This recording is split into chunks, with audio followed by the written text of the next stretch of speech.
Hello dear students, बच्चों last class में हमने chemical coordination and integration part 1 discuss किया था। आज की क्लास में बच्चों हम chemical coordination and integration part 2 discuss करेंगे। So without wasting much time चलिए स्टार्ट करते हैं। As you all know me, myself doctor Kushika Taneja. तो बच्चों जैसे कि आपको पता है संपूर्ण बायोलॉजी सीरीज के फीचर्स और हम इतने चैप्टर्स ऑलरेडी कंप्लीट करके केमिकल कोऑर्डिनेशन एंड इंटीग्रेशन पे आ चुके हैं। ये चैप्टर भी आज कंप्लीट हो जाएगा।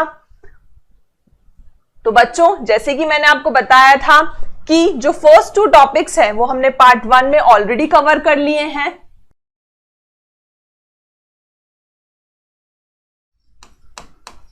सेकेंड टॉपिक का ऑलमोस्ट हाफ पार्ट कंप्लीट कर लिया है, remaining half part and the other 2 topics will be covered today in part 2।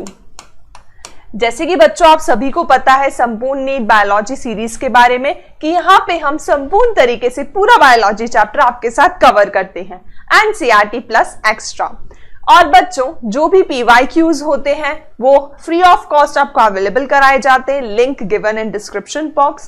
Plus students जो भी हम PDF में आपको पढ़ाते हैं एक्स्ट्रा रखकर या एक्स्ट्रा डायग्राम्स बनाकर वो PDF भी आपको अवेलेबल कराई जाती है। सो स्टूडेंट्स चलिए स्टार्ट करते हैं केमिकल कोऑर्डिनेशन एंड इंटीग्रेशन। तो बच्चों जैसे कि पैराथायरॉइड ग्लैंड तक हमने कवर करा था, चलिए स्टार्ट करते हैं आज का endocrine gland that is thymus. Thymus जो होता है स्टूडेंट्स वो लंग्स के बीच में पाया जाता है, between the lungs. It is a lobular structure और साथ ही साथ ये स्टर्नम के पीछे वेंट्रल साइड ऑफ एओर्टा में पाया जाता है। थाइमस जो है वो बहुत इंपॉर्टेंट रोल प्ले करता है इम्यून सिस्टम में, इसीलिए थाइमस का description human health and disease chapter में भी गिवन है क्योंकि इसका बहुत इंपॉर्टेंट रोल है इम्यून सिस्टम में। ये जो ग्लैंड होता है स्टूडेंट्स ये थाइमोसिन नाम का हार्मोन सीक्रीट करता है और थाइमोसिन टी लिम्फोसाइट का डिफरेंशिएशन कराता है। और जैसे कि आपको पता है कि टी लिम्फोसाइट ही मेन लिम्फोसाइट होते हैं जो कि हमारी इम्यूनिटी के लिए रिस्पॉन्सिबल होते हैं। तो टी लिम्फोसाइट का डिफरेंशिएशन कराएगा तभी हमारी बॉडी की इम्यूनिटी स्ट्रांग होगी। तो टी लिम्फोसाइट का डिफरेंशिएशन थाइमोसिन कराता है, ठीक है, विच प्रोवाइड्स। और आपको जैसे कि पता है बच्चों टी लिम्फोसाइट से हमें सेल मेडिएटेड इम्यूनिटी मिलती है, CMI। अब एडिशन टू दिस थाइमोसिन जो है बच्चों वो एंटीबॉडीज भी प्रोड्यूस करता है, मतलब ये प्रोडक्शन ऑफ एंटीबॉडी को भी स्टिमुलेट या प्रमोट करता है जिसके कारण हमें ह्यूमरल इम्यूनिटी भी मिलती है। That is antibody mediated immunity को हम ह्यूमरल इम्यूनिटी कहते हैं। थाइमस जो है स्टूडेंट्स वो डीजनरेट होता जाता है ओल्ड इंडिविजुअल में। जैसे जैसे हमारी उम्र बढ़ती जाती है हम ओल्ड एज की तरफ आते हैं स्टूडेंट्स, तो हमारा थाइमस ग्लैंड जो है वो धीरे धीरे डीजनरेट होता जाता है। जिस प्रकार पीनियल ग्लैंड का साइज छोटा होता जाता है उसी प्रकार बच्चों थाइमस ग्लैंड भी डीजनरेट होता जाता है। और यही कारण है कि जो बुढ़ापा जब आता है तो हम बीमार पड़ने लग जाते हैं और फाइनली डेथ हो जाती है। सो स्टूडेंट्स थाइमस धीरे धीरे डीजनरेट होता जाता है ओल्ड इंडिविजुअल में, जिसके कारण थाइमोसिन कम प्रोड्यूस होता है और इम्यूनिटी भी ओल्ड पर्सन की वीक हो जाती है, उन्हें जल्दी इंफेक्शंस लगने का खतरा होता है। नेक्स्ट आते हैं स्टूडेंट हम मोस्ट इंपॉर्टेंट ग्लैंड पे, दैट इज एड्रिनल ग्लैंड पे। एड्रिनल ग्लैंड स्टूडेंट्स बहुत ही इंपॉर्टेंट ग्लैंड है। एड्रिनल ग्लैंड जो है स्टूडेंट्स वो पेयर में पाया जाता है, so it is present in pair. Adrenal gland को स्टूडेंट दूसरा नाम होता है इसका सुप्रारीनल ग्लैंड। इसे सुप्रारीनल ग्लैंड इसलिए कहा जाता है क्योंकि ये किडनी के ऊपर पाया जाता है। Renal word is used for kidney, so this is the gland which is situated on the kidney. तो बच्चों ये एड्रिनल ग्लैंड का ट्रांसवर्स सेक्शन है। एड्रिनल ग्लैंड में बाहर वाले पार्ट को कॉर्टेक्स कहा जाता है और अंदर वाले पार्ट को मेड्यूला कहा जाता है। कॉर्टेक्स इसका मेजर पार्ट होता है, मेड्यूला इसका माइनर पार्ट होता है, मतलब कॉर्टेक्स जो है वो ज्यादा इंपॉर्टेंट है एड्रिनल ग्लैंड के केस में। सो स्टूडेंट्स हमारी बॉडी के पास एक पेयर होता है एड्रिनल ग्लैंड का, one at the interior part of the kidney. The gland is composed of 2 types of tissue. Centre में लोकेटेड एड्रिनल मेड्यूला होता है और बाहर की तरफ लोकेटेड एड्रिनल कॉर्टेक्स होता है। Under production of hormones by the adrenal cortex alters the carbohydrate metabolism, causing acute weakness and fatigue leading to a disease called Addison's disease. देखो Addison's disease में क्या होता है,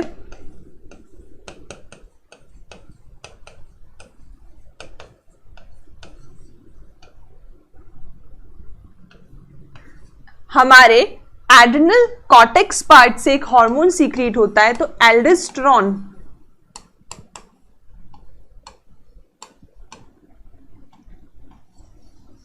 का अमाउंट अगर डिक्रीज हो जाएगा तो एडिसन्स डिसीज होगी।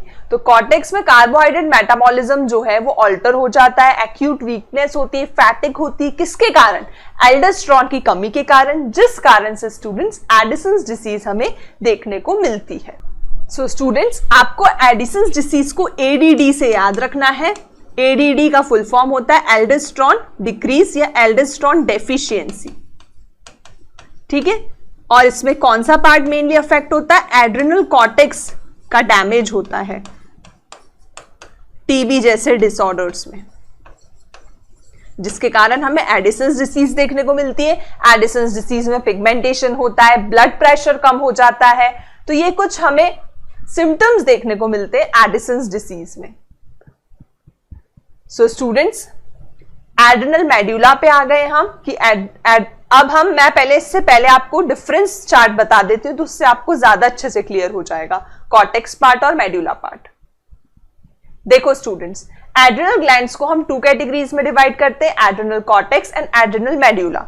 एड्रिनल कॉर्टेक्स बाहरी वाला पार्ट होता है, so it is the outer part of the gland, and adrenal medulla जो होता है वो inner part of the gland होता है। मैंने आपको बोला था कॉर्टेक्स पार्ट ज्यादा इंपॉर्टेंट है, वो मेजर पार्ट बनाता है, तो वो 80 to 90% पार्ट बनाता है ग्लैंड का, जबकि एड्रिनल मेड्यूला सिर्फ 10 से 20% भाग बनाता है ग्लैंड का। जो एड्रिनल कॉर्टेक्स होता है, मैंने स्टार्टिंग ऑफ लेक्चर में चिल्ला चिल्ला के बताया था आपको जब मैं ओरिजिन बता रही थी कि कंफ्यूज नहीं होना है। एड्रिनल मेड्यूला में एम हारा है, लेकिन वो एक्टोडर्मली ओरिजिनेटेड है, और एड्रिनल कॉर्टेक्स पार्ट जो होता है स्टूडेंट्स वो मीजोडर्मली ओरिजिनेटेड होता है।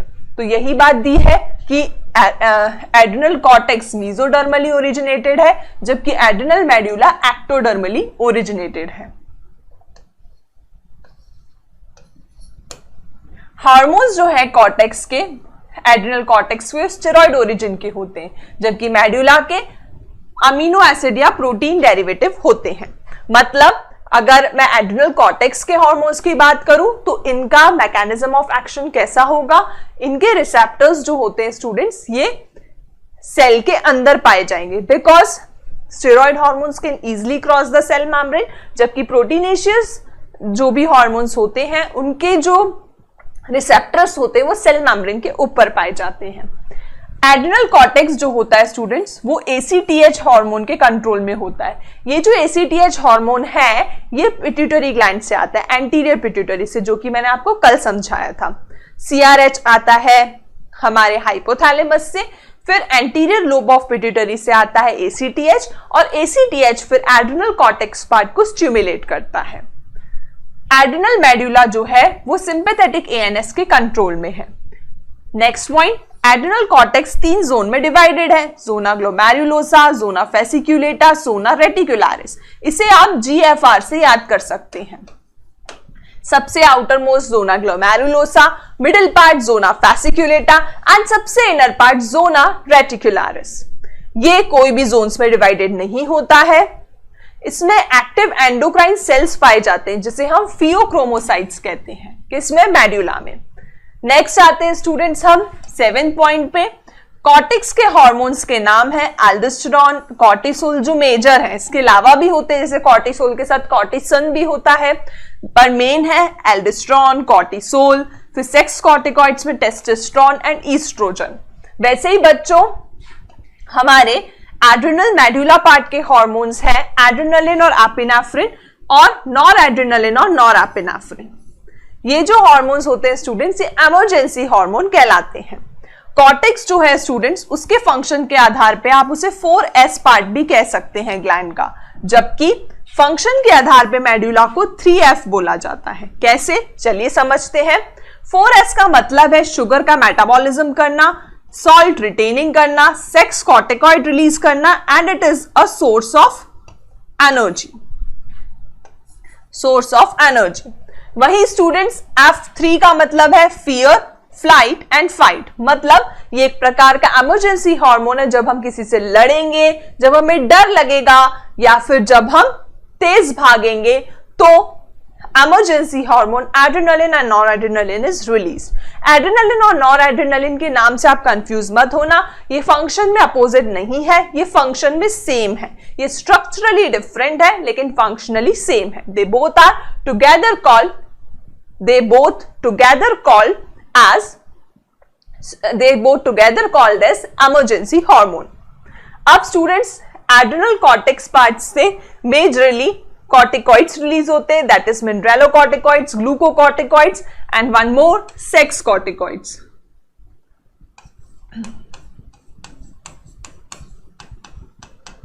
ठीक है, तो 3 corticoids रिलीज होते हैं एड्रेनल कॉर्टेक्स से, in short mineralocorticoids, glucocorticoids and sex corticoids, जिसे हम डिटेल में पढ़ेंगे। और ये बात भी मैंने आपको बताई थी स्टूडेंट्स, जब भी प्रोलॉन्ग स्ट्रेस होता है, एक थी इमरजेंसी सिचुएशन, ठीक है, अभी बात हो रही है प्रोलॉन्ग स्ट्रेस के बारे में। तो जब प्रोलॉन्ग स्ट्रेस होता है स्टूडेंट्स, तो हाइपोथैलेमस के पास सिग्नल जाता है, वो CRH रिलीज करता है, कॉर्टिसोल रिलीजिंग हार्मोन, जिससे एंटीरियर पिट्यूटरी स्टिमुलेट होता है और वो सीक्रेट करता है ACTH नाम का हार्मोन, जिससे एड्रेनल कॉर्टेक्स स्टिमुलेट होता है और फाइनली कॉर्टिसोल रिलीज हो जाता है। And cortisol have it's negative feedback mechanism. तो ये मैकेनिज्म ऑफ एक्शन होता है स्टूडेंट्स कॉर्टिसोल का या ACTH का। और एड्रेनल मेडुला के ग्लैंड्स हैं, जैसे कि मैंने आपको डिफरेंस चार्ट में बताया, एड्रेनालिन एपिनेफ्रिन और नॉर एड्रेनालिन नॉरएपिनेफ्रिन, इन दोनों को मिला के हम कैटेकोलअमीन या फिर इमरजेंसी हार्मोन कहते हैं। तो बच्चों आपको 2 चीजें हमेशा याद होनी चाहिए कि इमरजेंसी हार्मोन कौन सा है और स्ट्रेस हार्मोन कौन सा है। जैसे समझ लीजिए मुझे एक रेसिंग कंपटीशन में पार्टिसिपेट करना है, लेकिन मुझे टेंशन है कि 10 दिन बाद मेरा रेसिंग कंपटीशन है, तो वो मेरी प्रोलॉन्ग स्ट्रेस हो गई, तब मेरे बॉडी में कॉर्टिसोल रिलीज होगा। और जब मैं ग्राउंड पे जाके खड़ी हो गई हूं फॉर रेसिंग, तो अब मुझे डर है अंदर से कि मैं जीत पाऊंगी कि नहीं, क्या होगा मेरा, तो उस डर के कारण मेरे गूज़बम्प्स खड़े हो जाएंगे। तो उस डर के कारण क्या रिलीज होगा मेरी बॉडी में, तब इमरजेंसी हार्मोन सीक्रेट होगा, that is epinephrine and norepinephrine, that is epinephrine and norepinephrine. आते हैं स्टूडेंट्स नेक्स्ट पैराग्राफ पे। अब अच्छे से आपको जैसे कि क्लियर हो चुका है, तो एनसीईआरटी चाहे पहले मेड्यूला पढ़ाए चाहे कॉर्टेक्स पढ़ाए, now you are clear with all the concepts.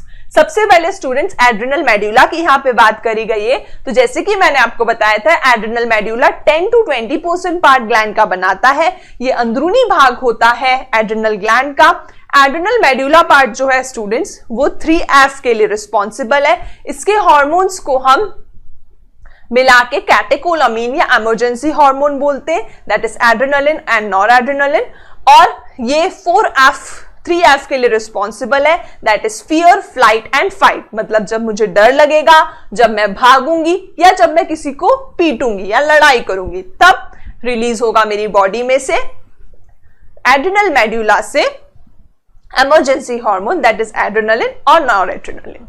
So students, adrenal medulla 2 hormone secrete करता है, adrenaline which is also called epinephrine and noradrenaline which is also called norepinephrine.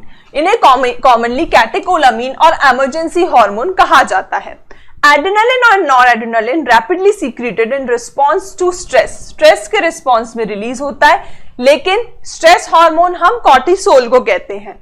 ये एकदम से जो टेंशन होती है ना बहुत ज्यादा, तब सीक्रेट होता है। तो ये एक प्रकार से शॉर्ट टर्म के लिए रिलीज होता है, जबकि कॉर्टिसोल लॉन्ग टर्म के लिए रिलीज होता है of any kind during emergency situation. इसीलिए इसे इमरजेंसी हार्मोन या hormone of flight fight and fear भी कहते हैं। ये हार्मोन जो होता है स्टूडेंट्स, ये क्या करता है, इस हार्मोन के फंक्शन समझने के लिए चलिए मैं आपको ई-सरल ऐप की एक स्टोरी दिखाती हूं।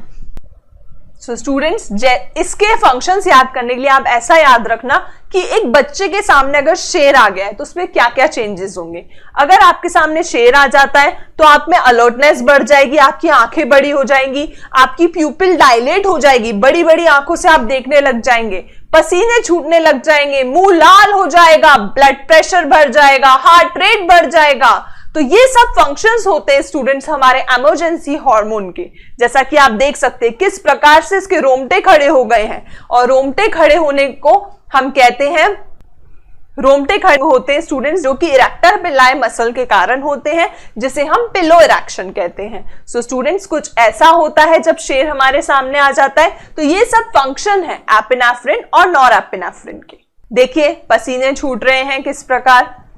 तो बस आपको ये स्टोरी याद रखनी है, जब भी एपिनेफ्रिन और एपिनेफ्रिन से रिलेटेड क्वेश्चन आएगा तो बस दिमाग में रख लो कि सामने शेर आ गया है तो क्या क्या चेंजेस आपकी बॉडी में होंगे। हार्ट रेट बढ़ जाएगा, देखिए यहाँ पे हार्ट रेट बढ़ता हुआ दिखा रहे हैं, बीपी बढ़ जाएगा आपका।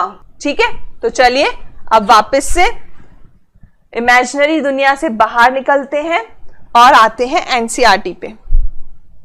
तो चलिए स्टूडेंट्स वापस से आ गए हैं हमारी एनसीईआरटी पे, इमेजिनरी दुनिया से बाहर। तो अब इसके फंक्शंस देखिए आप, क्या क्या फंक्शंस है इमरजेंसी हार्मोन के। अलर्टनेस बढ़ा देता है, भाई शेर सामने आएगा तो अलर्टनेस तो बढ़ेगी। प्यूपिल का डायलेशन हो जाता है। पिलो इरेक्शन मतलब हेयर्स खड़े हो जाते हैं इरेक्टर पिलाई मसल के कारण। पसीने छूटने लग जाते हैं। दोनों की दोनों हार्मोन हार्ट बीट बढ़ा देते हैं। स्ट्रेंथ ऑफ हार्ट कॉन्ट्रैक्शन बढ़ जाता है, तेज तेज हम सांस लेने लग जाएंगे, रेट ऑफ रेस्पिरेशन इंक्रीज हो जाएगा। कैटेकोलामीन ग्लाइकोजन का ब्रेकडाउन भी कराएगा, जिसे हम ग्लाइकोजिनोलाइसिस कहते हैं। मतलब ग्लूकोज का लेवल ब्लड में बढ़ने वाला है। तो ये सब फंक्शंस थे स्टूडेंट्स हमारे एपिनेफ्रिन और नॉरएपिनेफ्रिन के। जैसे कि आपको पता है एड्रिनल मेडुला के यही दो हार्मोन्स होते हैं जो कि फंक्शनली सेम है लेकिन स्ट्रक्चरली डिफरेंट है। तो बच्चों यही दो हार्मोन्स मेन आपको याद रखने हैं in the case of adrenal medulla. अब आते हैं स्टूडेंट्स हम एड्रिनल कॉर्टेक्स पार्ट पे। साथ में बच्चों एक बात और रह गई है कि जो कैटेकोलामीन है वो लिपिड्स और प्रोटीन का भी ब्रेक डाउन करता है। मतलब प्रोटीन प्रोटियोलाइसिस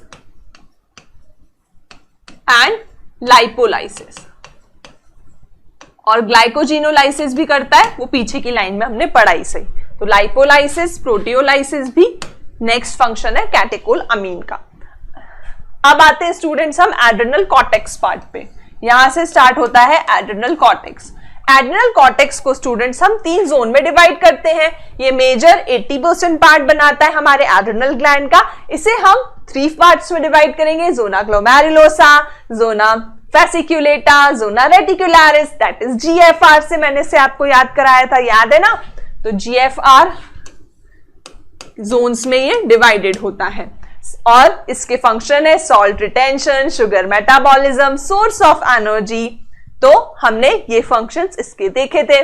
साथ ही साथ स्टूडेंट्स एड्रिनल कॉर्टेक्स में हम एक एक करके अब ये जोन्स पढ़ेंगे, ठीक है। और इसे कंट्रोल कौन करता है? एसीटीएच। तो सबसे पहले आते हैं स्टूडेंट्स हम 3 लेयर्स पे, दैट इज जोना रेटिकुलरिस जो कि इनर वाली है, जोना फेसिक्युलेटा जो कि मिडिल वाली है, और जोना ग्लोमेरुलोसा जो कि आउटर लेयर है। एड्रिनल कॉर्टेक्स बहुत सारे हार्मोन सीक्रेट करता है जिनको मिला के हम कॉर्टिकॉइड्स कहते हैं। तो एड्रिनल कॉर्टेक्स के सभी हार्मोन को कॉर्टिकॉइड्स कहा जाता है। देखो इन लाइंस में कंफ्यूज नहीं होना है आपको बिल्कुल भी। कैटेकोलामीन एपिनेफ्रिन और नॉरएपिनेफ्रिन को मिला के बोलते हैं। एड्रिनल कॉर्टेक्स के सभी हार्मोन्स को मिला के जो कि zona glomerulosa, zona reticularis and zona fasciculata से आने वाले हैं, जिन्हें हम कॉर्टिकॉइड्स कहते हैं।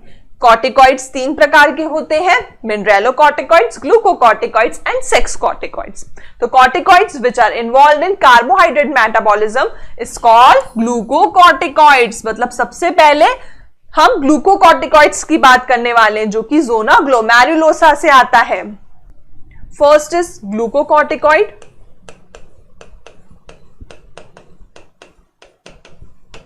सेकेंड इज मिनरेलोकॉर्टिकॉइड,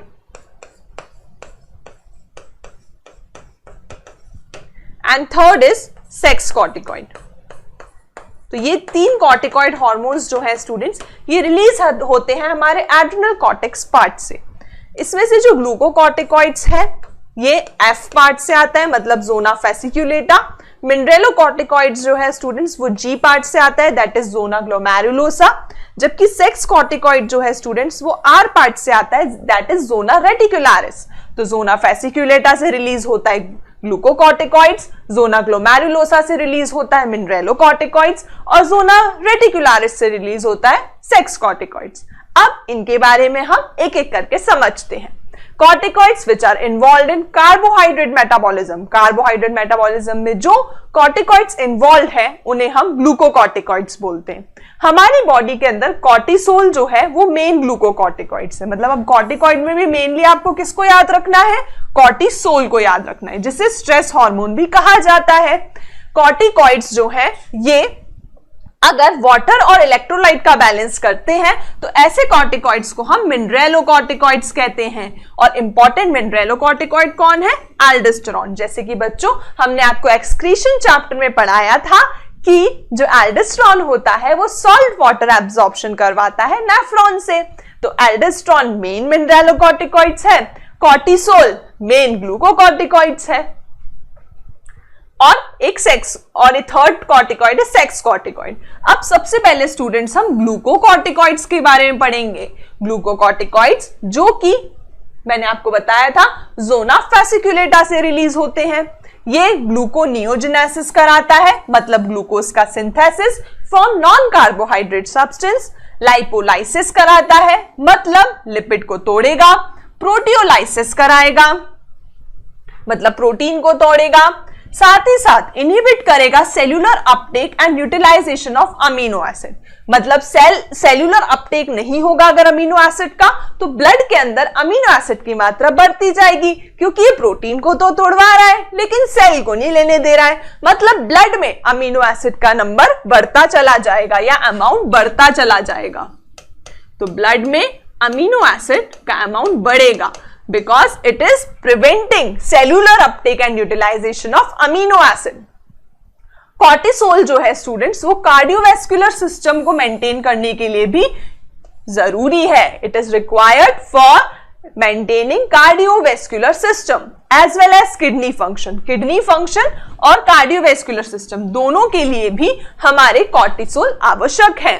ग्लूकोकॉर्टिकॉइड्स जिसमें मेन है हमारा कॉर्टिसोल, ये प्रोड्यूस करता है एंटी इंफ्लेमेटरी रिएक्शंस। कॉर्टिसोल जो होता है स्टूडेंट्स वो एंटी इंफ्लेमेशन के लिए भी जरूरी है, मेन फंक्शन ऑफ ग्लूकोकॉर्टिकॉइड्स और कॉर्टिसोल। साथ ही साथ ये इम्यूनोसप्रेसिव भी है, मतलब अगर किसी पेशेंट का ऑर्गन ट्रांसप्लांट आपने करा है तो पोस्ट ऑर्गन ट्रांसप्लांट हमें उसे कॉर्टिसोल पे रखना पड़ेगा, बिकॉज हमारी बॉडी किसी और के ऑर्गन को एक्सेप्ट नहीं करेगी आसानी से, तो हमें इम्यूनोसप्रेसिव ड्रग्स के रूप में कॉर्टिसोल देना पड़ेगा। सो कॉर्टिसोल स्टिमुलेट्स आरबीसी प्रोडक्शन, एक और फंक्शन है दैट इज आरबीसी प्रोडक्शन भी स्टिमुलेट करता है कॉर्टिसोल। मतलब cortisol which is a glucocorticoid वो कितना ज्यादा इंपॉर्टेंट है बच्चों, आप देख रहे हैं। एल्डोस्टेरॉन नेक्स्ट है, एल्डोस्टेरॉन जो कि मिनरेलोकॉर्टिकॉइड है। तो यहां से स्टूडेंट स्टार्ट होता है मिनरेलोकॉर्टिकॉइड पार्ट। पेन का कलर चेंज कर लेते हैं जिससे कंफ्यूजन ना हो। तो मिनरेलोकॉर्टिकॉइड्स का मेन है स्टूडेंट्स एल्डोस्टेरॉन, जो कि कहां से आता है, जी पार्ट से, जोना ग्लोमेरुलोसा से, जो कि मेनली रीनल ट्यूब्यूल पे एक्ट करता है और सॉल्ट वाटर का एब्जॉर्प्शन कराता है और एक्सक्रीशन करवाता है पोटेशियम और फॉस्फेट आयन का। तो रीएब्जॉर्प्शन किसका होगा स्टूडेंट्स, सोडियम और वाटर का, जबकि एक्सक्रीशन किसका होगा स्टूडेंट्स, पोटेशियम और फॉस्फेट का। एल्डोस्टेरॉन जो होता है स्टूडेंट्स वो इलेक्ट्रोलाइट बैलेंस बनाए रखता है बॉडी के अंदर, बॉडी फ्लूइड वॉल्यूम बनाए रखता है, ऑस्मोटिक प्रेशर, ब्लड प्रेशर, ये सब मेंटेन रखता है। क्योंकि अगर आपका ब्लड वॉल्यूम मेंटेन है जो कि किडनी के कारण होता है, ये किडनी पे एक्ट करके वाटर सॉल्ट का अब्जॉर्प्शन करवा रहा है, तो अगर आपका ब्लड वॉल्यूम मेंटेन है तो आपका ब्लड प्रेशर भी मेंटेन रहेगा। अगर small amount of androgenic steroids, मतलब यहां से बात करी जा रही है सेक्स कॉर्टिकॉइड्स की, तो यहां से स्टूडेंट्स बात करी जा रही है एंड्रोजेनिक स्टेरॉइड मतलब सेक्स कॉर्टिकॉइड्स की। जो कि कौन से पार्ट से रिलीज होता है एड्रिनल ग्लैंड के जोना रेटिकुलरिस से, सबसे इनरमोस्ट पार्ट से, secreted by adrenal cortex which play a role in growth of axial hair, pubic hair, facial hair during puberty।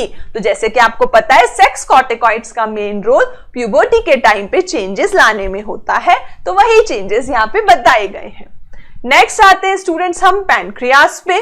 Pancreas जो होता है स्टूडेंट्स वो हेट्रोक्राइन ग्लैंड होता है, मतलब उसमें एंडोक्राइन पार्ट भी है और एक्सोक्राइन पार्ट भी है। एंडोक्राइन पार्ट जो होता है पैनक्रियास का उसे हम आइलेट्स ऑफ लैंगरहैंस कहते हैं, जो कि एंडोक्राइन हार्मोन सीक्रेट करेगा। जबकि एसिनाई पार्ट जो होता है पैनक्रियाटिक एसिनाई वो एक्सोक्राइन पार्ट होता है पैनक्रियास का, जो कि क्या रिलीज करेगा, digestive enzyme containing pancreatic juice, जैसा कि हमने डाइजेस्टिव सिस्टम चैप्टर में भी पढ़ा। तो इसका दोनों काम है, एक्सोक्राइन काम भी है और एंडोक्राइन काम भी है।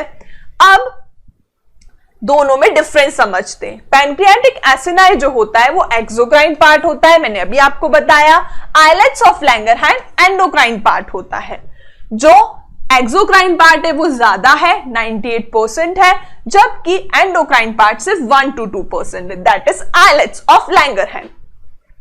पैनक्रियाटिक एसिनाई जो है स्टूडेंट्स वो पैनक्रियाटिक जूस सीक्रेट करता है, जो इसके अंदर डाइजेस्टिव एंजाइम्स पाए जाते हैं, जबकि islets of Langerhans hormone secrete करता है, जैसे इंसुलिन, ग्लूकागन एक्सेट्रा।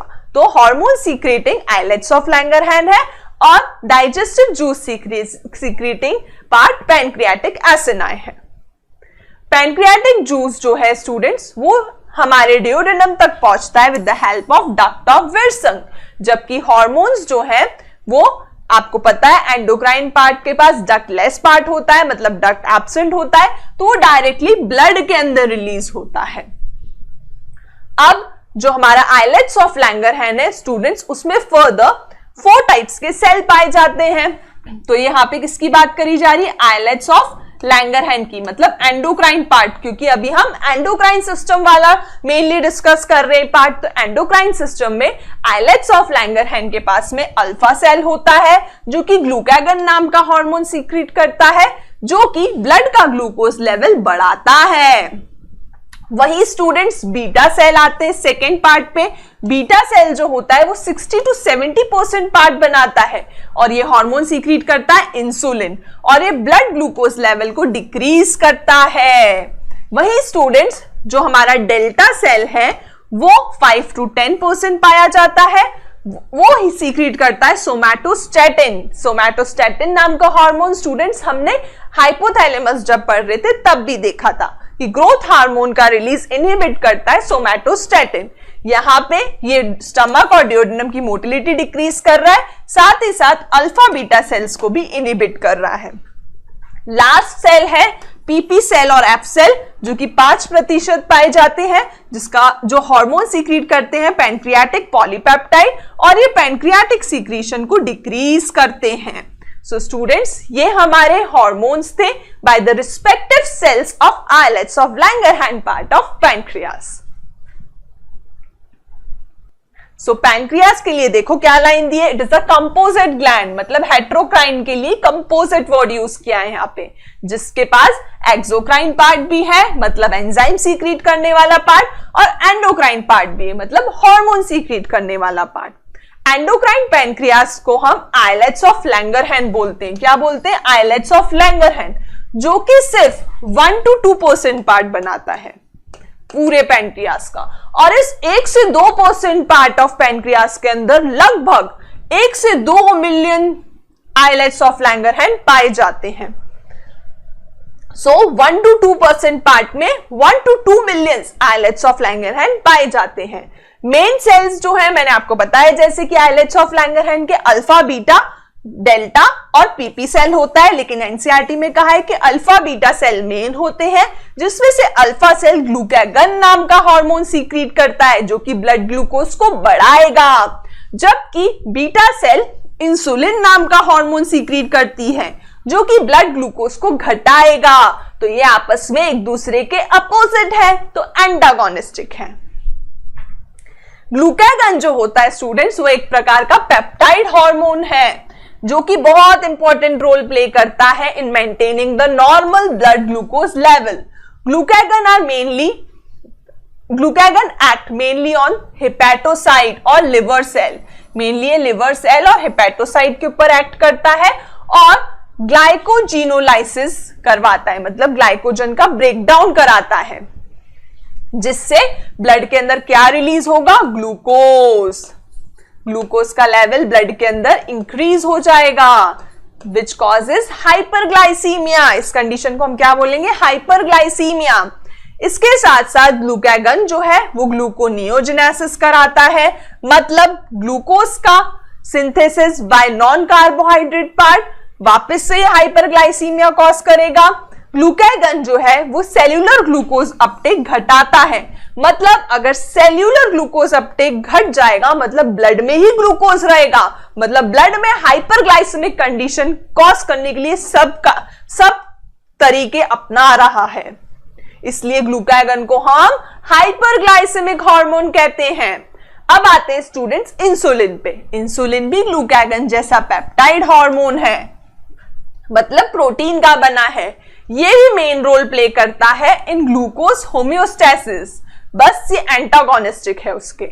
इंसुलिन जो है वो मेनली हेपेटोसाइट और एडिपोसाइट दोनों पे एक्ट करते हैं, जबकि ग्लूकागन जो है स्टूडेंट्स वो मेनली हेपेटोसाइट पे एक्ट करता है, जबकि इंसुलिन हेपेटोसाइट एडिपोसाइट दोनों पे एक्ट करता है। And enhances cellular glucose Uptake, मतलब ग्लूकोज ज्यादा से ज्यादा अगर सेल लेंगे तो ब्लड का ग्लूकोज घटेगा, तो ये ब्लड का ग्लूकोज घटाने की सारी चीजें कर रहा है insulin. As a result there is rapid movement of glucose from blood to hepatocyte and adipocyte, जिसके कारण फाइनली ब्लड के अंदर ग्लूकोज का अमाउंट कम हो जाएगा, ब्लड के अंदर ग्लूकोज का अमाउंट कम हो जाएगा। तो ये हाइपोग्लाइसेमिक हार्मोन है।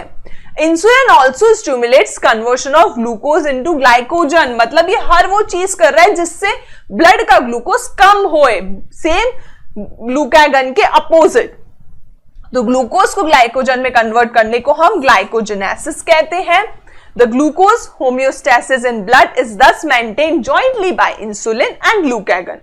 बहुत ज्यादा हाइपरग्लाइसीमिया अगर हो जाता है तो डायबिटीज मिलाइटस होती है।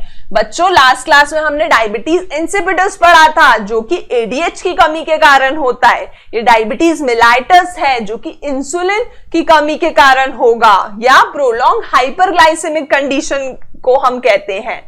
ये इसके अंदर क्या होता है स्टूडेंट्स, पॉलीयूरिया, पॉलीफेजिया जैसी कंडीशन हमें देखने को मिलती है, मतलब बार बार यूरिनेशन होगा, ग्लूकोज यूरिया होगा, मतलब ग्लूकोज का यूरिन से लॉस होगा, हार्मफुल कंपोनेंट्स बनेंगे जिसे हम कीटोन बॉडीज बोलते हैं। तो कीटोन बॉडीज यूरिन से रिलीज होगी जिसे हम कीटोन यूरिया कहेंगे।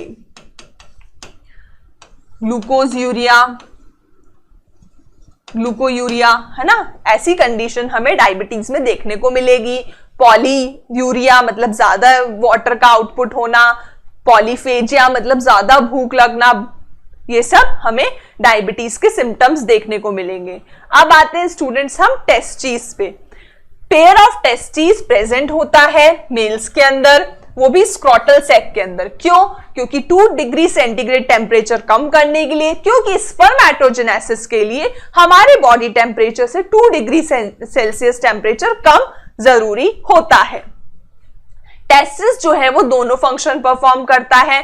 प्राइमरी सेक्स हार्मोन भी है। प्राइमरी सेक्स हार्मोन का क्या मतलब होता है कि टेस्टिस जो है वो स्पर्म बनाता है, तो प्राइमरी सेक्स ऑर्गन भी है, साथ ही साथ एंडोक्राइन ग्लैंड भी है, मतलब हार्मोन्स भी रिलीज करेगा। टेस्टिस जो है स्टूडेंट्स, उसके पास में सेमिनिफेरस ट्यूब्यूल होता है एंड स्ट्रोमल और इंटरस्टिशियल टिश्यू होता है। लैडिक सेल या इंटरस्टिशियल सेल प्रेजेंट होते हैं इंटरसेल्यूलर स्पेस में, जो कि हार्मोन्स प्रोड्यूस करते हैं, विच इज कॉल्ड एंड्रोजन और टेस्टोस्टेरोन, और ये ही प्राइमरी सेक्स हार्मोन होता है। तो बच्चों आपने रिप्रोडक्टिव सिस्टम पढ़ा होगा या आप पढ़ेंगे, तो लैडिक सेल या इंटरस्टिशियल सेल पाए जाते हैं। देखो सेमिनिफेरस ट्यूब्यूल होता है, सेमिनिफेरस ट्यूब्यूल्स के बीच में स्टूडेंट्स आपको कुछ सेल्स मिलेंगे। इन सेल्स को हम क्या बोलते हैं, लैडिक सेल और इंटरस्टिशियल सेल, और ये टेस्टिस का टीएस है, ठीक है ना। तो लैडिक सेल में से ये टेस्टोस्टेरोन हार्मोन रिलीज होता है जिसे हम एंड्रोजन भी कहते हैं। अब इसका फंक्शन क्या होता है, ये एक तो मैच्योरेशन डेवलपमेंट करवाएगा किसका, मेल एसेसरी सेक्स ऑर्गन्स का, मतलब सेकेंडरी सेक्स ऑर्गन्स का, which is epididymis, vas deferens, seminal vesicle, prostate gland, urethra etcetera. इन सब के बारे में आप क्लास 12 में पढ़ेंगे।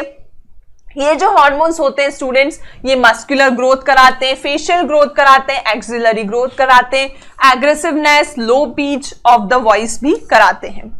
एंड्रोजन बहुत इंपॉर्टेंट रोल प्ले करता है इन स्पर्मेटोजेनेसिस, मतलब स्पर्म का फॉर्मेशन। और ये ऊपर जितने भी कैरेक्टर्स पढ़े इन्हें हम सेकेंडरी सेक्सुअल कैरेक्टर बोलते हैं, जिसके अंदर प्राइमरी सेक्स हार्मोन का ही रोल होता है। मेल्स के केस में टेस्टोस्टेरोन और फीमेल्स के केस में ईस्ट्रोजन। एंड्रोजन जो है स्टूडेंट्स वो सेंट्रल न्यूरल सिस्टम पे भी एक्ट करता है और मेल सेक्सुअल बिहेवियर भी कॉज करता है जिसे हम लिबिडो कहते हैं। ये हार्मोन जो है स्टूडेंट्स ये एनाबॉलिक या सिंथेटिक इफेक्ट कॉज करते हैं प्रोटीन और कार्बोहाइड्रेट पे, मतलब प्रोटीन का सिंथेसिस कराएंगे फ्रॉम अमीनो एसिड्स, उसी प्रकार ये कार्बोहाइड्रेट का भी सिंथेसिस कराएंगे। अब आते हैं स्टूडेंट्स ओवरी पे, which is the primary sex organ of female. So students female के पास में एक पेयर ऑफ ओवरी होती है जो कि एब्डोमेन में लोकेटेड होती है। Ovary primary female sex organ होता है जो कि क्या प्रोड्यूस करता है, ovum, which is a gamete in case of females। तो ओवम प्रोड्यूस होता है during each menstrual cycle। In addition to the ovary also produces two group of steroid hormone, that is estrogen and progesterone। Males के case में एक ही पड़ा testosterone, और female के case में ईस्ट्रोजन और प्रोजेस्टेरोन। ये कहां से आते हैं, हमारे ओवरी पार्ट में से आते हैं, which is primary sex organ in case of female। तो ओवरी जो है स्टूडेंट्स उसमें ओवेरियन फॉलिकल्स और स्ट्रोमल टिश्यू पाए जाते हैं। ईस्ट्रोजन जो है स्टूडेंट्स वो सीक्रीट होता है mainly by the ovarian follicles, ठीक है। तो ओवेरियन फॉलिकल्स में से सीक्रीट होता है estrogen hormone. After ovulation the rupture follicle is converted into structure called corpus luteum. देखो बच्चों, वैसे तो आप रिप्रोडक्शन चैप्टर कुछ बच्चों ने पढ़ रखा होगा, कुछ बच्चे पढ़ेंगे, उसमें बहुत अच्छे से क्लियर हो जाएगा। स्टिल मैं थोड़ा बहुत बता देती हूं बच्चों। आसपास फॉलिकल सेल्स होते हैं और बीच में हमारा ओवम डेवलप हो रहा होता है, ठीक है। तो ये जो फॉलिकल सेल्स होते हैं ये बनाते हैं ईस्ट्रोजन हार्मोन। फिर क्या होता है स्टूडेंट्स, ग्राफियन फॉलिकल बन जाता है, मैच्योर ग्राफियन फॉलिकल बन जाता है। ये ग्राफियन फॉलिकल्स के अंदर से स्टूडेंट सेकेंडरी oocyte रिलीज होता है। तो सेकेंडरी oocyte रिलीज हो गया, ठीक है।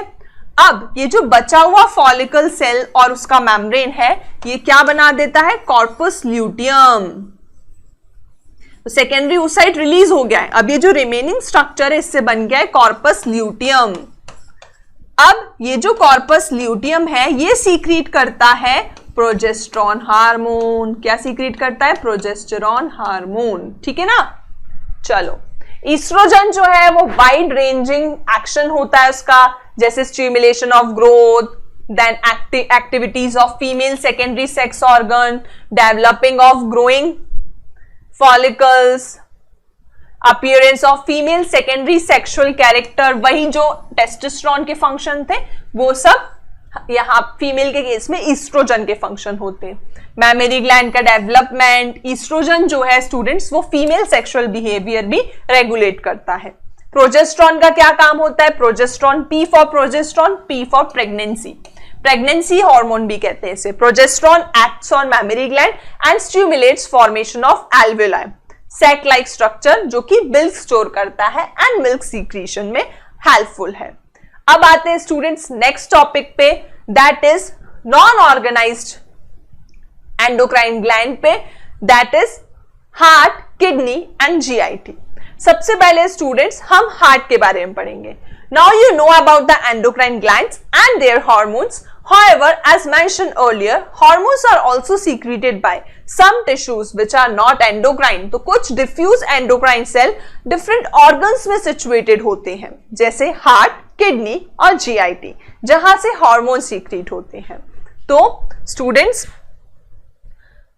for example, atrial wall of heart secretes very important peptide hormone, that is ANF, atrial natriuretic factor, which decreases the blood pressure।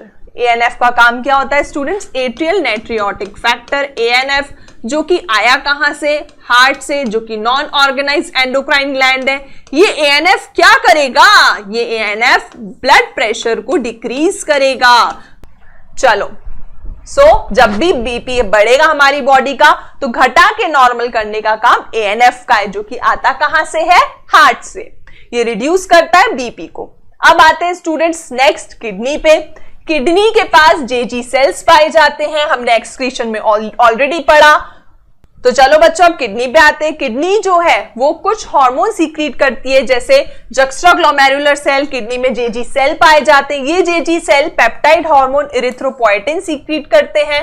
Erythropoietin शब्द ही बता रहा है कि वो इरिथ्रोपोइसिस कराएगा, मतलब RBC का फॉर्मेशन। नेक्स्ट आते हैं स्टूडेंट्स हम GIT के हार्मोन्स पे। GIT के हार्मोन्स हैं गैस्ट्रिन, जो कि ऑलरेडी मैंने आपके साथ डाइजेस्टिव सिस्टम में कवर करे। Gastrin, secretin, cholecystokinin and gastric inhibitory peptide. सबसे पहले हम गैस्ट्रिन का फंक्शन पढ़ते हैं। गैस्ट्रिन जो है वो गैस्ट्रिक ग्लैंड पे एक्ट करता है और HCl और पेप्सिनोजन जैसे हार्मोन सीक्रेट कराता है। तो स्टूडेंट्स, गैस्ट्रिन क्या करेगा? गैस्ट्रिक ग्लैंड को स्टिमुलेट करेगा, जो कि स्टमक में पाया जाता है। ठीक है, तो स्टिमुलेट करेगा। Next, secretin. सीक्रेटिन जो है ये पैनक्रियास के एक्सोक्राइन पार्ट पे एक्ट करेगा और वाटर और बाइकार्बोनेट आयन ऐड करवाएगा। ठीक है, तो CCK का क्या दिया है? कोलेसिस्टोकाइनिन का, कि वो पैनक्रियास पे एक्ट करके उसे पैनक्रियाटिक जूस को और ज्यादा न्यूट्रलाइज करने के लिए उसमें वाटर और बाइकार्बोनेट आयन ऐड करवाएगा। ठीक है ना। अब आते हैं स्टूडेंट्स, CCK जो है वो पैनक्रियास के साथ साथ गॉल ब्लैडर पे भी एक्ट करता है, तो गॉल ब्लैडर पे भी वो एक्ट करेगा। वही न्यूट्रलाइजेशन कराने के लिए ज्यादा से ज्यादा जो स्टमक से एसिडिक फूड आ रहा है उसे न्यूट्रलाइज कराने के लिए सीक्रेटिन का काम होता है। तो पैनक्रियास और गॉल ब्लैडर दोनों पे एक्ट करता है और स्टिमुलेट करता है secretion of pancreatic enzyme and bile juice respectively. अब आते हैं गैस्ट्रिक इनहिबिटरी पेप्टाइड पे। गैस्ट्रिक इनहिबिटरी पेप्टाइड गैस्ट्रिक के सीक्रेशन और मोटिलिटी को इनहिबिट करेगा। Several other non-endocrine tissue secretes hormone called growth factors। कुछ growth factors भी पाए जाते हैं। ये जो factors होते हैं ये essential होते हैं for normal growth of tissues and their repairing and regeneration। तो बच्चों, हमने गैस्ट्रिन के बारे में पढ़ा, सीक्रेटिन के बारे में पढ़ा, कोलेसिस्टोकाइनिन के बारे में पढ़ा और गैस्ट्रिक इनहिबिटरी पेप्टाइड के बारे में पढ़ा। तो चलो बच्चों, स्टार्ट करते हैं हमारा next topic, that is mechanism of hormone action. क्या सभी हार्मोन एक ही प्रकार ऐसे एक्ट करते हैं? नहीं, प्रोटीन हार्मोन अलग तरीके से एक्ट करते हैं और स्टेरॉइड हार्मोन अलग तरीके से एक्ट करते हैं। तो पहले जरा देख लेते हैं कौन से प्रोटीन हार्मोन्स होते हैं और कौन से स्टेरॉइड्स हार्मोन होते हैं। प्रोटीनेशियस हार्मोन्स जो होते हैं स्टूडेंट्स, उनमें amino acid derivative, short peptide, long peptide और ग्लाइकोप्रोटीन कैटेगरी में डिवाइड किया जाता है उन्हें, लेकिन है सब प्रोटीनेशियस ही। अमीनो एसिड डेरिवेटिव में आता है थायरॉक्सिन, एपिनेफ्रिन, नॉरएपिनेफ्रिन। थायरॉक्सिन जैसे कि आपको पता है थायराइड ग्लैंड से रिलीज होता है। Epinephrine, norepinephrine adrenal medullary part से रिलीज होता है, जिन्हें मिला के हम कैटेकोलअमीन कहते हैं। शॉर्ट पेप्टाइड्स में वैसोप्रेसिन, ऑक्सीटोसिन जो कि हाइपोथैलेमस से सीक्रेट होता है, MSH जो कि एडेनोहाइपोफाइसिस मतलब एंटीरियर लोब ऑफ पिट्यूटरी से सीक्रेट होता है। लॉन्ग पेप्टाइड्स में पैराथायरॉयड हार्मोन जो कि पैराथायरॉयड ग्लैंड से सीक्रेट होता है, इंसुलिन पैनक्रियास से सीक्रेट होता है, थायरोकैल्सिटोनिन थायराइड से रिलीज होता है और ACTH जो कि एंटीरियर लोब ऑफ पिट्यूटरी से सीक्रेट होता है। ग्लाइकोप्रोटीन्स में TSH, FSH और LH आता है जो कि एंटीरियर लोब ऑफ पिट्यूटरी से सीक्रेट होता है। स्टेरॉइड हार्मोन, तो ये सब थे बच्चों प्रोटीन हार्मोन। स्टेरॉइड हार्मोन पे आते हैं, तो बच्चों स्टेरॉइड हार्मोन आप याद रख लो, बचे हुए याद रखना कि वो प्रोटीन हार्मोन है।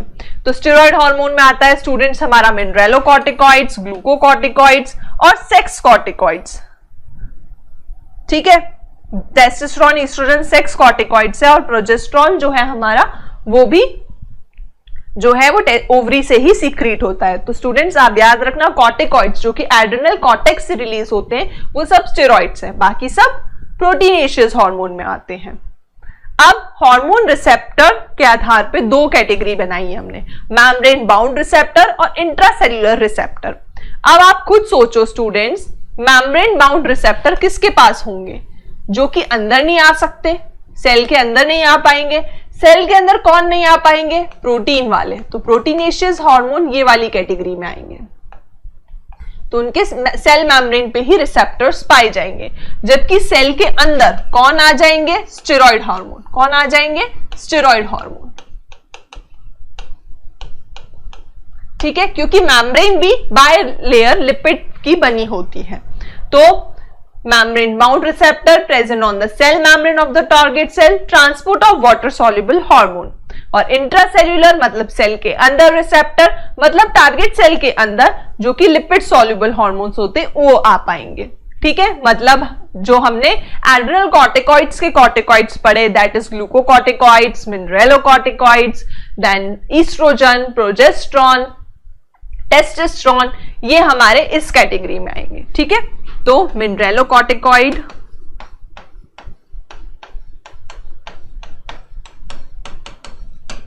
ग्लूकोकॉर्टिकॉइड, ईस्ट्रोजन, प्रोजेस्टेरोन और टेस्टोस्टेरोन। ठीक है, ये सब हमें ये वाला टाइप ऑफ शो करेंगे कि इनके जो रिसेप्टर्स हैं वो सेल के अंदर पाए जाएंगे, तो ये सेल मेम्ब्रेन को इजीली क्रॉस कर सकते हैं क्योंकि। तो चलिए बच्चों, अब हम डिटेल में समझते हैं एनसीईआरटी क्या कहती है। Hormones produce their effect on target tissue by binding to a protein called hormone receptor. तो हार्मोन रिसेप्टर से पहले जो हार्मोन है उसे अटैच होना पड़ेगा, located on the target tissue only. Hormone receptor जो है they are present on the cell membrane of the target cell and इसे हम मेम्ब्रेन बाउंड रिसेप्टर कहते हैं। और कुछ रिसेप्टर सेल के अंदर पाए जाते हैं जिसे हम इंट्रासेल्युलर रिसेप्टर कहते हैं, मोस्टली न्यूक्लियर रिसेप्टर। अब इंट्रासेल्युलर में भी न्यूक्लियर रिसेप्टर होते हैं ज्यादातर। तो बच्चों मैंने आपको यही बताया था, दो कैटेगरीज बताई थी रिसेप्टर की, मेम्ब्रेन बाउंड रिसेप्टर और इंट्रासेल्युलर रिसेप्टर। इंट्रासेल्युलर रिसेप्टर में भी न्यूक्लियस के भी अंदर होता है। ठीक है, इंट्रा न्यूक्लियर होते हैं जनरली। ये भी लाइन एनसीईआरटी की याद रखनी है आपको। Next, binding of hormone to its receptor leads to the formation of hormone receptor complex. तो जब हार्मोन अपने रिसेप्टर को ढूंढ लेगा या तो सेल के ऊपर या सेल के अंदर, तो उससे बन जाएगा HR कॉम्प्लेक्स। अब इसीलिए हम कहते हैं कि रिसेप्टर पर्टिकुलर हार्मोन के लिए स्पेसिफिसिटी शो करते हैं, मतलब वो स्पेसिफिक है। हार्मोन रिसेप्टर कॉम्प्लेक्स फॉर्मेशन के बाद में बायोकेमिकल चेंजेस होंगे और हार्मोन एक्ट करेगा, तो एक्शन परफॉर्म होगा बायोकेमिकल चेंजेस के द्वारा। Target tissue metabolism and hence physiological functions are regulated by hormone. Chemical nature के बेसिस पे हार्मोन एनसीईआरटी में 4 कैटेगरी में डिवाइड करे गए हैं। Peptide, polypeptide, protein hormone that is insulin, glucagon, pituitary hormone, hypothalamic hormone, ये सब पेप्टाइड, पॉलीपेप्टाइड, प्रोटीन हार्मोन में रखे गए हैं। और हमारे जो अमीनो एसिड डेरिवेटिव है वो भी एक प्रकार के प्रोटीनेशियस हार्मोन ही है, तो ये दोनों कैटेगरी हम प्रोटीनेशियस हार्मोन की समझ सकते हैं। वहीं स्टेरॉइड्स, जैसे कि मैंने आपको बताया था, एड्रेनल कॉर्टेक्स के हार्मोन जैसे cortisol, then aldosterone, testosterone, estradiol, progesterone, ये सब स्टेरॉइड होंगे, मतलब ये इनके रिसेप्टर सेल के अंदर पाए जाएंगे। आयोडोथायरोनिन्स जिसमें हमारे थायराइड हार्मोन्स आते हैं। तो बच्चों हार्मोन्स जो कि इंटरैक्ट करते हैं मेम्ब्रेन बाउंड रिसेप्टर के द्वारा, नॉर्मली वो टारगेट सेल के अंदर एंटर नहीं होते हैं, तो वो कैसे एक्ट करते हैं? वो सेकेंडरी मैसेंजर जनरेट करके एक्ट करते हैं। तो बच्चों जैसा कि आप देख सकते हैं ये प्रोटीनेशियस हार्मोन है। ये जो प्रोटीनेशियस हार्मोन का एक्शन बताया है पहले, तो जो प्रोटीनेशियस हार्मोन होते हैं उनके रिसेप्टर मेम्ब्रेन के अंदर नहीं आ पाते, तो उनके रिसेप्टर सेल के ऊपर पाए जाते हैं जिसे हम मेम्ब्रेन बाउंड रिसेप्टर कहते हैं। मेम्ब्रेन बाउंड रिसेप्टर कहते हैं। अब क्या होता है? HR कॉम्प्लेक्स बन जाता है। HR कॉम्प्लेक्स बनने के बाद रिस्पॉन्स जनरेट होता है। किस प्रकार जनरेट होगा? सेकेंडरी मैसेंजर के प्रोडक्शन के कारण। सेकेंडरी मैसेंजर माने तो फर्स्ट मैसेंजर तो हार्मोन है जो कि मैसेज लेकर आया है टारगेट ऑर्गन तक। अब सेकेंड मैसेंजर साइक्लिक AMP या कैल्शियम जैसे होते हैं। बायोकेमिकल रिस्पॉन्स शो होता है। फाइनली फिजियोलॉजिकल रिस्पॉन्स शो होता है। जैसे यहाँ पे FSH का एग्जांपल लिया था तो ओवेरियन ग्रोथ होगी, फॉलिकल्स की ग्रोथ होगी विच कॉजेस ओवेरियन ग्रोथ। तो ये तो था बच्चों मेम्ब्रेन बाउंड रिसेप्टर की कहानी। अब आते हैं स्टूडेंट्स सेकेंड टाइप पे, that is intracellular receptor. Intracellular receptor cell के अंदर। तो ये रिसेप्टर सेल के अंदर पाए जाते हैं। ये उन हार्मोन्स के लिए है, स्टेरॉइड हार्मोन के लिए। ये कौन से हार्मोन के लिए? स्टेरॉइड हार्मोन के लिए, जो कि सेल मेम्ब्रेन को क्रॉस कर जाते हैं और ज्यादातर रिसेप्टर न्यूक्लियस के भी अंदर पाए जाते हैं। तो न्यूक्लियस को भी क्रॉस कर गए हैं। और इनका एक्शन कैसे होता है स्टूडेंट्स? इनका जेनेटिक के थ्रू एक्शन होता है। देखिए आप किस प्रकार DNA, mRNA और फाइनली ट्रांसलेशन हो रहा है, प्रोटीन का सिंथेसिस हो रहा है, ट्रांसक्रिप्शन हुआ, ट्रांसलेशन हुआ और फिर फिजियोलॉजिकल रिस्पॉन्स प्रोड्यूस हो रहा है like tissue growth and differentiation. Because यहाँ पे एग्जांपल ईस्ट्रोजन का लिया गया था which causes tissue growth and differentiation. अब आते हैं स्टूडेंट्स हम थ्योरी पे एनसीईआरटी की। एनसीईआरटी की थ्योरी सबसे पहले मेम्ब्रेन बाउंड रिसेप्टर्स को समझाती है। वो बोल रहा है कि सेकेंडरी मैसेंजर के जनरेशन के द्वारा एक्शन प्रोड्यूस होता है। सेकेंडरी मैसेंजर के एग्जांपल है साइक्लिक AMP, IP3, कैल्शियम। तो ये बच्चों सेकेंडरी मैसेंजर के एग्जांपल हैं। which in turn regulate cellular metabolism, hormone which interact with intracellular receptor। तो intracellular receptors मैंने आपको बताया था, इन दोनों के रिसेप्टर इंट्रासेल्युलरली प्लेस्ड हैं। ठीक है, स्टेरॉइड तो आपको याद रहेगा, आयोडोथायरोनिन थायराइड हार्मोन भी आपको याद रखना पड़ेगा कि इसका रिसेप्टर भी इंट्रासेल्युलरली प्लेस्ड होता है। तो ये जीन एक्सप्रेशन के द्वारा अपना एक्शन परफॉर्म करते हैं। Chromosome function by the interaction of hormone receptor complex with genome. ठीक है, और फाइनली बायोकेमिकल एक्शन प्रोड्यूस होता है, that is physiological and development effects. तो स्टूडेंट्स अगर हम देखें तो मेम्ब्रेन बाउंड रिसेप्टर का जो एक्शन होता है वो फास्ट होता है लेकिन शॉर्ट लिव्ड होता है।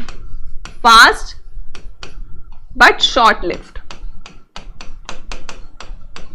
जबकि स्टेरॉइड हार्मोन्स का जो एक्शन होता है और थायरॉक्सिन हार्मोन का जो एक्शन होता है दैट इज इंट्रासेल्युलर रिसेप्टर का, वो स्लो होता है भले लेकिन लॉन्ग लिव्ड होता है।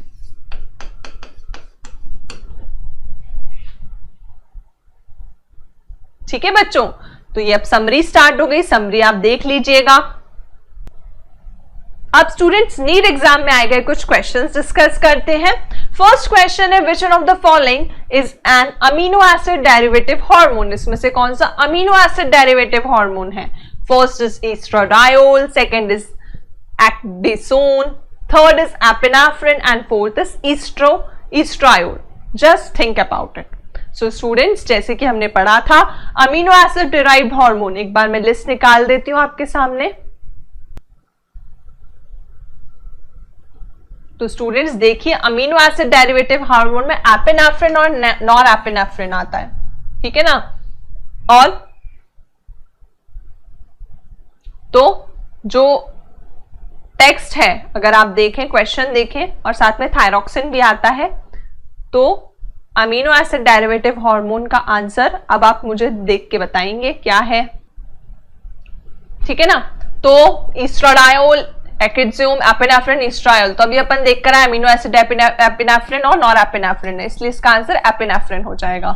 Next question, which one of the following hormone can play a significant role in osteoporosis, मतलब बोन के अंदर होल कौन कॉज कर सकता है। तो देखो मैंने आपको बताया था कि जो इसमें देखो ऑप्शन अगर हम देखें तो ऑप्शन के अंदर पैराथायरॉयड हार्मोन दे रखा है, दो ऑप्शन के अंदर प्रोलैक्टिन, प्रोजेस्ट्रॉन, एल्डोस्टेरोन और ईस्ट्रोजन दे रखा है। तो पैराथायरॉयड हार्मोन के बारे में दे रखा है, थायरोकैल्सिटोनिन के बारे में तो दे नहीं रखा। तो पैराथार्मोन का काम क्या होता है, ब्लड कैल्शियम जो बढ़ाना, ठीक है, ब्लड कैल्शियम वो बढ़ाता है, तो बोन में से डीमिनरलाइजेशन कॉज करता है। तो बोन में से क्या कॉज करता है, डीमिनरलाइजेशन, मतलब ऑस्टियोपोरोसिस कॉज कर सकता है वो, है ना,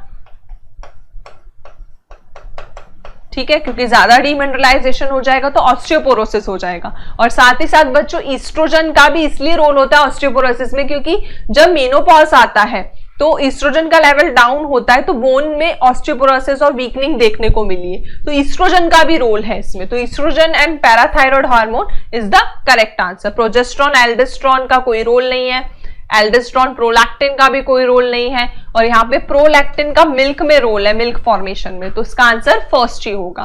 next question, how does steroid hormone influence the cellular activity. Steroid hormone कैसे एक्ट करते हैं। स्टेरॉयड हार्मोन मेम्ब्रेन को इजीली क्रॉस कर जाते हैं और उसके बाद में बच्चों को डीएनए के साथ बाइंड करके और डीएनए के बाद में ट्रांसक्रिप्शन, ट्रांसलेशन के द्वारा अपना एक्शन शो करते हैं। तो देखते हैं, changing the permeability of cell membrane, binding to DNA, forming the gene hormone complex, activating cyclic AMP जो कि एक सेकेंड मैसेंजर होता है, using aquaporin channels as second messenger. तो बच्चों सेकेंड मैसेंजर की कहानी अगर आपको पता हो तो प्रोटीनेशियस हार्मोन में यूज होती है। तो ये थर्ड और फोर्थ ऑप्शन तो गलत हो जाते हैं। मेम्ब्रेन की परमिएबिलिटी नहीं चेंज होती है, तो सेकेंड ऑप्शन सही है कि वो डीएनए से बाइंड करता है और फिर ट्रांसक्रिप्शन, ट्रांसलेशन के जरिए अपना एक्शन परफॉर्म करता है। नेक्स्ट क्वेश्चन है स्टूडेंट्स, नीट का मैच करना insulin, thyroxine, corticoids, growth hormone को Addison's disease, diabetes insipidus, acromegaly, goitre और डायबिटीज मिलाइटस से आपको मैच करना है, ठीक है ना। तो इंसुलिन जो है वो क्या कॉज करता है, वो डायबिटीज मिलाइटस कॉज करता है, तो डायबिटीज मिलाइटस ऑप्शन ए। फिर थायरॉक्सिन जो होता है स्टूडेंट्स, उसकी कमी से गॉइटर हो सकता है, तो बी हो जाएगा इसका आंसर। फिर कॉर्टिकॉइड्स जो होते हैं स्टूडेंट्स, वो एडिसन्स डिसीज कॉज करते हैं। मैंने आपको बताया था एड्रिनल कॉर्टेक्स डेफिशिएंसी या ये अपने corticoids that is mainly aldosterone deficiency से, एड्रिनल कॉर्टेक्स के डैमेज से एडिसन्स डिसीज होती है। तो कॉर्टिकॉइड्स जो है वो इसका आंसर हो जाएगा सी, ठीक है। थायरॉक्सिन फिर उसके अंदर ग्रोथ हार्मोन है जो कि जिससे हमें एडल्ट में एक्रोमेगैली हो सकती है, तो डी हो जाएगा इसका। तो इस हिसाब से स्टूडेंट्स इसका आंसर जो बैठ रहा है वो थर्ड बैठ रहा है, that is fifth, fourth, then first and then third. तो third option is correct. Next, select the correct statement. Insulin is associated with hyperglycemia. Glucocorticoid stimulates gluconeogenesis. Glucagon is associated with hypoglycemia. Insulin act on pancreatic cell and adipocyte. तो students सबसे पहला है insulin क्या hyperglycaemia cause करता है, नहीं, वो blood glucose घटाता है, तो हाइपोग्लाइसीमिया कॉज करता है, तो ये गलत हो जाएगा। ग्लूकोकॉर्टिकॉइड्स ग्लूकोनियोजेनेसिस कॉज करता है, मतलब ग्लूकोज का synthesis from non carbohydrate product, तो ये तो सही बात है, हमने पढ़ा था। ग्लूकागन हाइपोग्लाइसीमिया कॉज करता है, तो ये बात भी गलत है। ग्लूकागन तो हाइपरग्लाइसीमिया कॉज करता है, ये दोनों लाइन जस्ट अपोजिट दे रखी है। इंसुलिन क्या पैंक्रियाटिक सेल और एडिपोसाइट पे एक्ट करता है, तो नहीं, इंसुलिन हिपैटोसाइट और एडिपोसाइट पे एक्ट करता है, लिवर सेल और फैट सेल पे, है ना, तो ये भी गलत हो जाएगा। तो option 2 is correct. Next question, which one of the following hormone level will cause release of ovum from Graafian follicles? Graafian follicles से ovum का रिलीज कौन कॉज करेगा? Low concentration of FSH, high concentration of estrogen, high concentration of progesterone and low concentration of LH। तो बच्चों graphene follicles में से जो ovum release होता है वो किसके कारण होता है? तो सबसे पहले FSH जो है वो रिलीज होता है, जिसके कारण फॉलिकल सेल्स बनते हैं, ईस्ट्रोजन का लेवल बढ़ता है, और ईस्ट्रोजन का लेवल बढ़ने के कारण ग्राफिन फॉलिकल्स में से सेकेंडरी oocyte रिलीज होता है, और तब हमें LH सर्च देखने को भी मिलती है, मतलब LH का लेवल भी हाई देखने को मिलता है। तो मैंने जो भी कहा, FSH का लेवल हाई, ईस्ट्रोजन का लेवल हाई और LH सर्च मतलब LH का लेवल हाई, तो उस हिसाब से स्टूडेंट सिर्फ सेकेंड पॉइंट करेक्ट बैठ रहा है, बाकी में लो लिखा है, FSH भी लो लिखा है, LH भी लो लिखा है, तो second option that is high concentration of estrogen is correct.